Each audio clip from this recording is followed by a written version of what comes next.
Good morning, second hour. I'm very pleased to get to be with you today. As you can see, our internet is working. So let's go over what you can expect. So today I'm going to start basically day one here for you and then give you some of the info for day two. So I'll get you caught up from this internet business today, in other words. One thing you should know is I'll be back in person in 1 week. So you can expect that next Monday. So if you were wanting to say thank you to Ms. Grundy, this is the week to do it. All right. So today, I'm going to go over the lesson with you about Langston Hughes' life and writing. Hopefully you started this yesterday, but if not, I'll give you the lesson today. We're going to read and analyze Harlem together. I've already put some example answers on the week 2 handout for you in your resources folder. So any answers I show you today are also available there. All right, I'm also going to talk, like I said, a little bit about day 2 today. So that's the second Langston Hughes poem, I Too. So long story short, you have 2 short poems this week and a short nonfiction piece for the Harlem Renaissance. Thursday, still going to be your work day. So you'll have time to finish task 1 and 2 for this week. And also, if you missed week 1, get that in. You can improve your paragraph from week 1 for a better score on Thursday, and you can still get it in if you haven't done it. Day 4, Friday, I will talk to you about the other Harlem Renaissance author we'll be analyzing, which is Zora Neale Hurston. Very important and very sassy lady who I enjoy reading about because she's different. We'll get to that. So I'll give you the background on her life, and then Friday I'll get you started on reading her piece, How It Feels to Be Colored Me. Just like last quarter, this quarter has some absolute deadlines. So instead of handing in everything in June, I'm going to have you hand in things as we go. The reason why I do that is so I can give you good feedback and so that things are set up in a way that can make you succeed. It does not work when students message me the day before everything's due going, so can you help me? And I'll ask, what do you need help with? And like, yeah, I need you to teach me weeks 1 through 7. It's like, yeah, that's not going to happen. You just messaged me the night before. So to avoid that, we got some deadlines. So let's go over these with you. You'll probably get sick of hearing about it, but what can you do? That's how deadlines work. Week 4, Friday, May 7th, is mid-quarter, so those grades will go out. You can expect from me next week, I'll be sending you a message with your quarter grade so far after completing 2 weeks and your semester grade so far, so you can see where you're at. Friday, May 14th, that's week 5, is going to be the deadline for the week 1 and 2 work. And of course, I will have these deadlines in your weekly slides as well. Week 6 is the deadline for weeks 3 through 5. Week 7, deadline for week 6 and 7 work. And then Tuesday, June 1st is the last day for seniors. So I will not be assigning for the seniors the week 8 work. In fact, the week 8 work, I'm still a little up in the air on what that will be. Depends on whether or not we're going to have finals. Personally, I don't think it's crucial you have a final, but we will see where we end up policy-wise. But this is what you can expect for absolute deadlines. So be planning on getting your work in before June. All right, same kind of information, except this is the overview of what you can expect each week, what we're going to be working on. For example, next week, you have an analysis paragraph or poetry project as this Unit 3 Harlem Renaissance assessment. So you'll get a choice. And then next week, we're also going to start Unit 4, which is our last unit, where we're going to read The Great Gatsby. All right. So here's where our notes start. So at this point, let's show you on the handout what you're going to be writing. So if you haven't had a chance yet to open up week 2, this handout, please do. And all of your grading this week is formative. It's 5 points for each task. So for task 1, your first question is, what do you find most interesting or significant about Langston Hughes's life or writing? So you're going to explain your answer there. So of course, I'm going to teach you about Langston Hughes's life and writing so you can answer that and so you have background before reading his works today. Question 2, as you can see, I've given you the answer. Describe the connection between Langston Hughes and Walt Whitman. So we'll be talking about that today. But basically the connection is that Langston Hughes said that Walt Whitman was one of his inspirations. In fact, one of the poems you're going to read today, I Too, is a direct response to Whitman's I Hear America Singing. Today you're going to analyze the poem Harlem, just like we've done all these other poetry analyses. These are the last poems to analyze in the course. So these 2 this week, last ones. So just like you did last time and the other times when you analyze a poem, first we'll start with literal meaning, then poetic form, imagery. So you'll select a line. You are not required this week to use a text citation, but if it's easier, you can. So in my examples, I used quite a few. Then literary devices, figurative language, and then theme. So just like last time, that's what you can expect. Same process for I Too. So at this point, I'm going to scroll back up here and tell you about Langston Hughes's life and why he's important, not only to American literature, but to the Harlem Renaissance.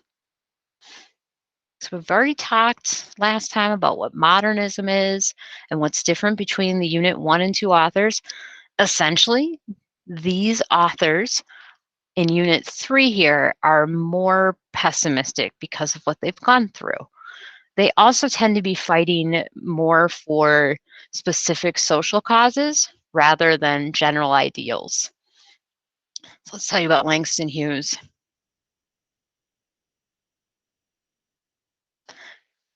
So you can see his birth dates up there. 1902 to 1967 was when he lived. Langston was born in Missouri. When his parents split, when he was fairly young, he went to go live with his grandmother for quite some time. And his mother got remarried, so he lived with her for a while.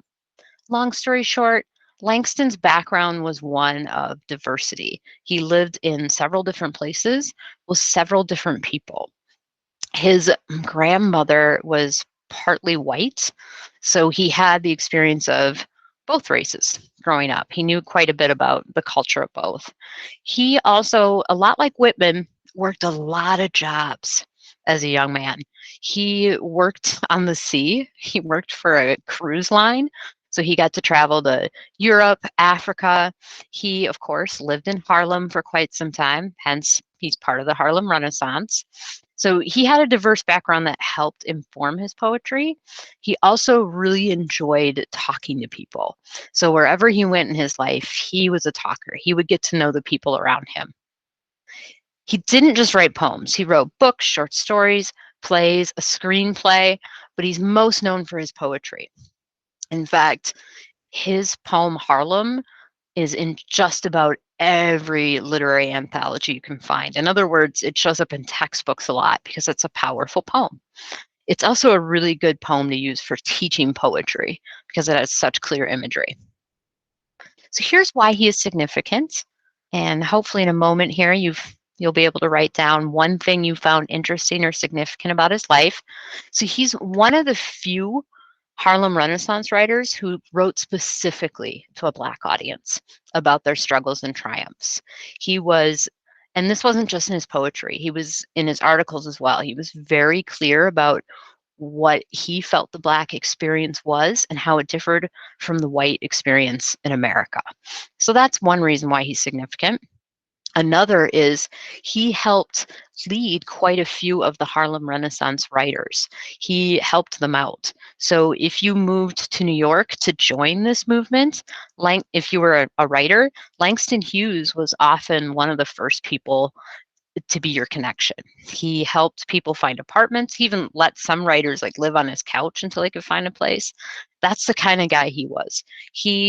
All his friends, when I was researching this slide for you, because I was like, what should I include? One thing that showed up again and again when I was researching was that he was such a good friend. He had a really big heart. He would help everybody. And that's another reason why he's significant. Third reason why I would say he's significant is he is one of America's first recognized bisexual writers. So he wrote about what it was like to be bisexual, and he wrote about it just like he wrote about his Black experiences, meaning very upfront, very direct. Here's what it's like for me to be bisexual. Here's what it's like living. Here's how I get discriminated against in 2 ways. You get the idea. Personally, I think it's quite brave given that he was writing in the 40s and the 50s and some in the 30s that he talked about that so frankly. All right. Another thing you should know about Langston Hughes, and I mentioned this earlier, is that he had a connection to Walt Whitman. So that's the last poet we analyzed. He said throughout his life, whenever interviewed, what are your influences? Walt Whitman. It's one of the first ones he mentioned. Hughes's I Too poem we'll read today, inspired by Whitman's I Hear America Singing. The very first line is a reaction to Whitman's poem. The difference between the two, Hughes included Black experiences in his poem. Many have criticized Walt Whitman's poetry for being just one experience. All right, so next time we'll talk about Zora. At this point, I'm going to switch over to Schoology so we can read the poem together and we can start to analyze it. And if you struggle with this working on Schoology, Harlem is really easy to find. You can literally do a Google search, Harlem Hughes, and it'll pop right up. Okay, so one thing that's different about this poem is you'll notice he indents most of the poem except for one line. Just looking at it, you can see that. That's to emphasize that all of this that follows this first line is the answer to this question. So Harlem starts with, what happens to a dream deferred? That means put aside or forcibly stopped. So what happens when your dreams are stopped by some other force? And then this poem answers. It starts to hypothetically wonder, well, what is it? What's it like when you don't get your dream? So there's going to be all these comparisons in the poem. All right, so what happens to a dream deferred? Does it dry up like a raisin in the sun, or fester like a sore and then run? Does it stink like rotten meat, or crust and sugar over like a syrupy sweet? So kind of like, have you ever seen a cough drop when it's been sitting in a purse for too long? It's kind of mushy, like that. Maybe it just sags like a heavy load, or does it explode? And notice, or does it explode, is in italics to emphasize it. So these are the things that Langston thinks about what happens when your dream is put aside. Specifically, this is what happens to Black Americans when they don't have the same shot as white Americans. That's essentially what he's talking about. All right, so let's look at some answers here. So literal meaning, and of course, any answers I show you here, you are more than welcome to take. Summarize what the poem is about. What does the author say? So the poem is about the impact of oppression. The speaker details what can happen when people are denied a fair shot at the American dream. So I'll pause so you can write that, and then we'll talk about form.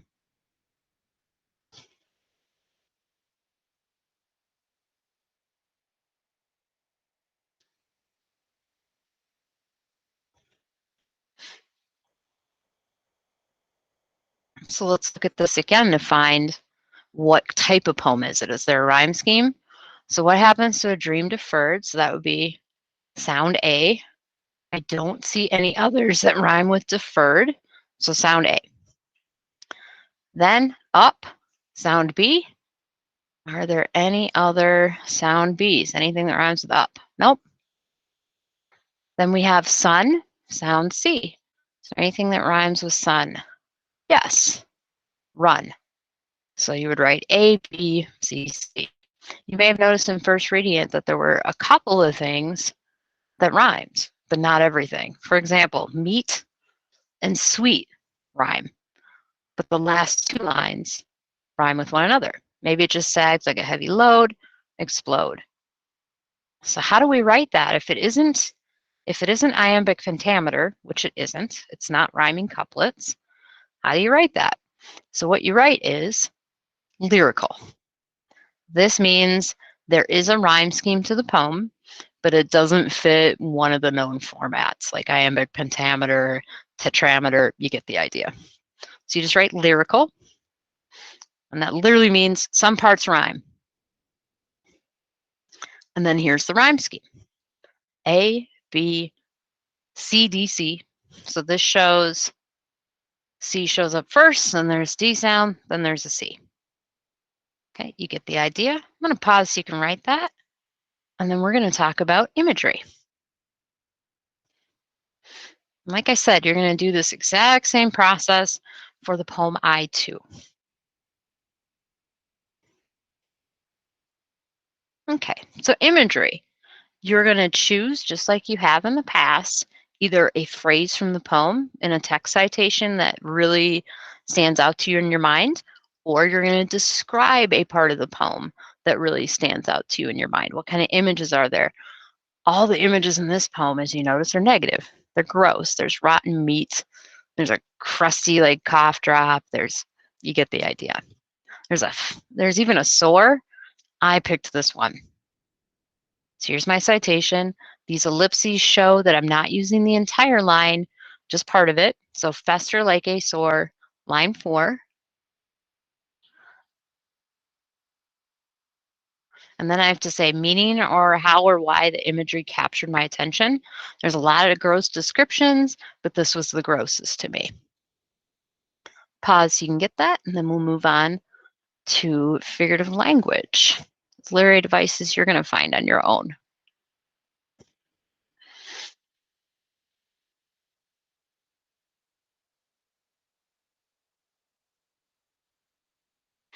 So when you go and look for literary devices, you're going to look for things like alliteration, where the same line has the same sound at the beginning.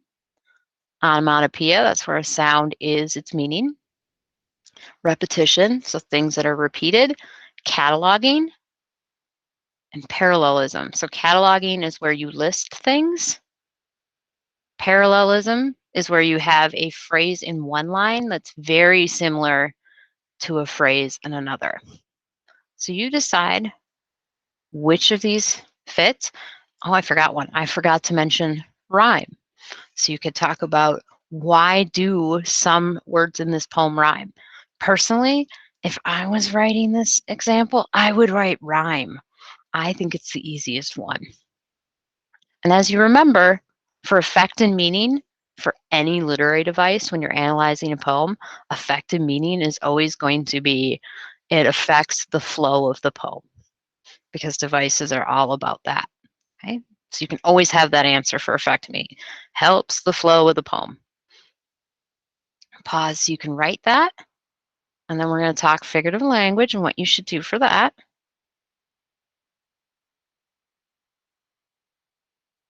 So same kind of thing for figurative language. You're going to find an example of either a simile, a metaphor, allusion, symbolism, hyperbole, or personification. So let's help you out with this. Let's go back into the poem. Let's see, do we have any metaphors? What happens to a dream deferred? Does it dry up like a raisin in the sun, or fester like a sore and then run? Does it stink like rotten meat? So notice you keep seeing the word like. That usually is an indication that you have a specific type of metaphor. Let's go back. Simile. So any one of these phrases with the word like, you can use for simile. So for example, does it dry up like a raisin in the sun? You could also use extended metaphor for the entire poem, because all of these are showing the Black experience through metaphors of imagery of gross things, essentially.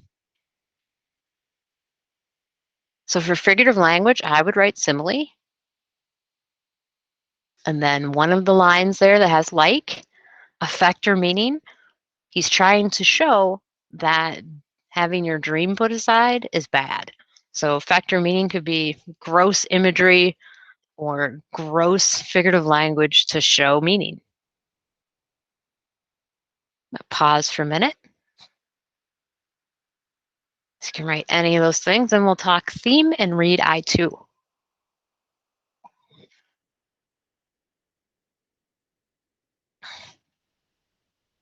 So for theme, what do you think the author's message is, and how do you know? Evidence in the poem.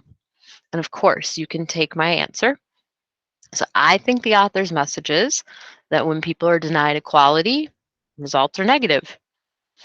How do I know that? What's my evidence? I know this from the imagery of the dream deferred, and especially from the last line that asks if a dream deferred will explode. Remember, typically theme's going to be at the end of the poem.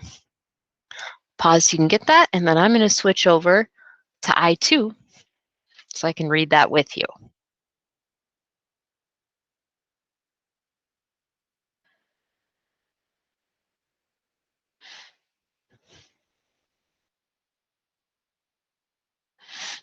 And as you recall, these answers are in the resources folder on Schoology for you. All right, let's go back out here.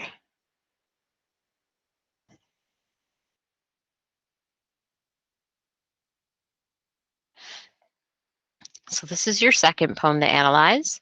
So I'm going to read this for you and then give you time to write out the analysis for it. I2 by Langston Hughes. And remember, this is the one that's a direct response to Whitman's I Hear America Singing. So that was the poem we analyzed maybe less than a month ago about where he has all the different professions singing, and singing shows that they're happily working. So this is his response to that. I too sing America. So here he's going to start with an extended metaphor about the Black experience. I am the darker brother.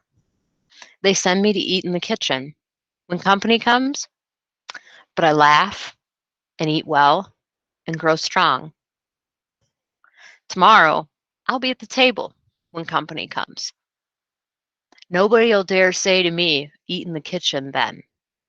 Besides, they'll see how beautiful I am and be ashamed. I too am America.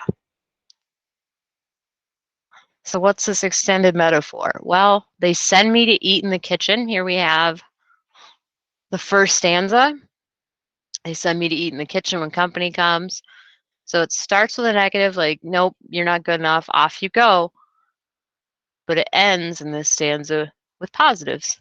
He laughs, he eats well, he grows strong. So this shows you may kick me out and not let me have my seat as a Black person, but I'm going to have a good time and I'm going to wait.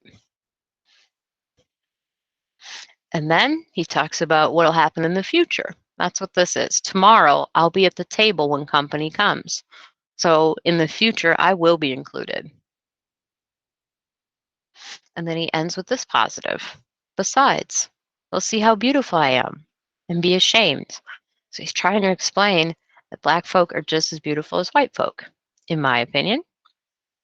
And notice the first line and the second line mirror one another. So that's parallelism. So I too sing America is how it starts, and it ends with I too am America. So I'm a part of this country too. All right, so hopefully that gives you a good start on analyzing these two. Thursday, you're going to have your workday, and then Friday, we'll learn about Zora Neale Hurston, another important Harlem Renaissance author. As always, if you lovelies have questions, please do not hesitate to reach out. This is my job. You got this. Go for it.